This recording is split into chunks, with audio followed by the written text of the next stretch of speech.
On May 25, 2012 को एक 11 minute की स्नफ वीडियो अपलोड होती है with the title one lunatic one ice pick on bestgorsome.com, जहां एक नेकेड आदमी being repeatedly stabbed by another naked man and later on एक किचन नाइफ लाता है और उस किचन नाइफ से वो उसकी बॉडी को काटने लग जाता है और कुछ बॉडी पार्ट को तो वो अपने कुत्ते को भी खिला देता है। वीडियो के दौरान 1987 का गाना ट्रू फेथ बैकग्राउंड में चल रहा था और ये भी कहा जाता है कि एक कैनिबलिज्म का भी केस हो सकता है।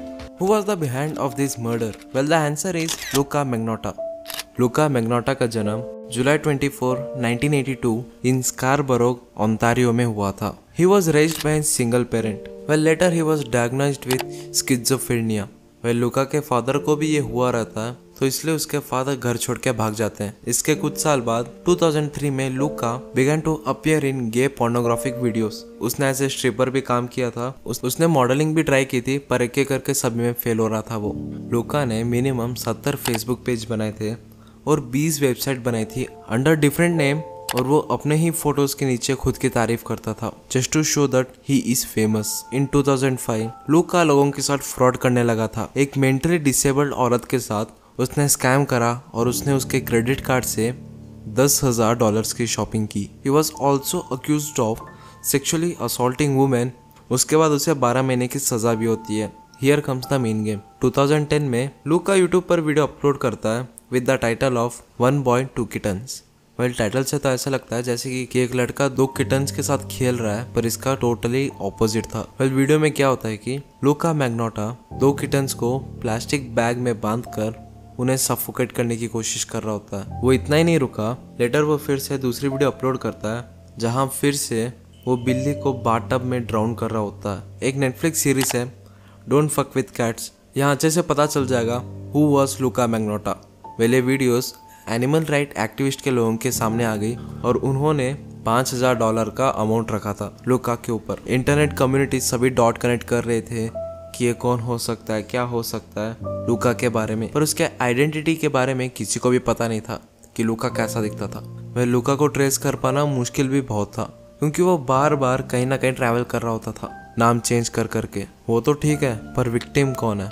Victim was Jun Lin, also known as Justin Lin. वो वुहान से कनाडा 2010 में आया था to study computer engineering.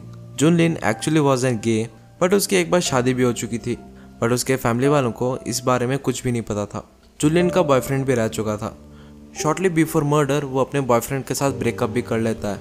Breakup के बाद Jun Lin Grindr app use कर रहा होता है to meet other man online.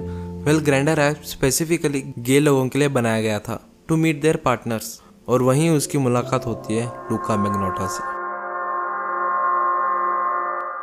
Well, Junlin was last seen on 24 March 2012।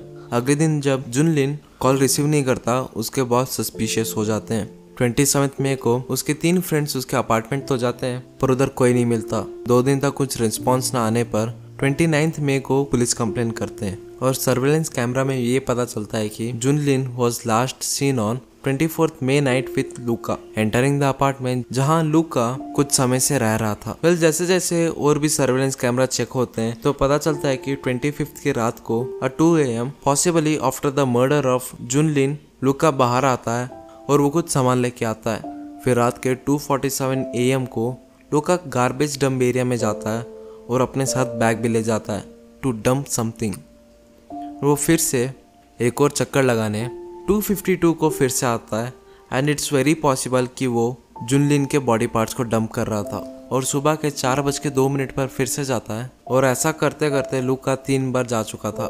But the thing was janitor garbage को डंप करने चला जाता है, उसके साथ जुनलिन की बॉडीज भी चली जाती है। वेल, गार्बेज डंप करते टाइम जैनिटर को सूटकेस में टॉर्सो दिखता है और वो जाके पुलिस कंप्लेन कर देता है और पुलिस जब सीन पे अराइव करती है बॉडी पार्ट्स को रिकवर कर लेती है और उसके साथ ही साथ उन्हें कपड़े, papers as well as sharp and blunt object भी मिल जाते हैं। पुलिस सर्वेलेंस कैमरा चेक करती है और उन्हें लुका के एक्टिविटीज के बारे में पता चलता है। 2-3 दिन तक पुलिस को अलग अलग बॉडी पार्ट्स मिल रहे थे। 30 में पुलिस कंफर्म करती है कि सभी इंडिविजुअल बॉडी पार्ट्स एक आदमी के बिलोंग करते हैं and the person was जुनलिन। Well, on 1 July police को एक अनोनिमस टिप मिलती है और उधर फाइनली जुनलिन का हेड रिकवर हो जाता है।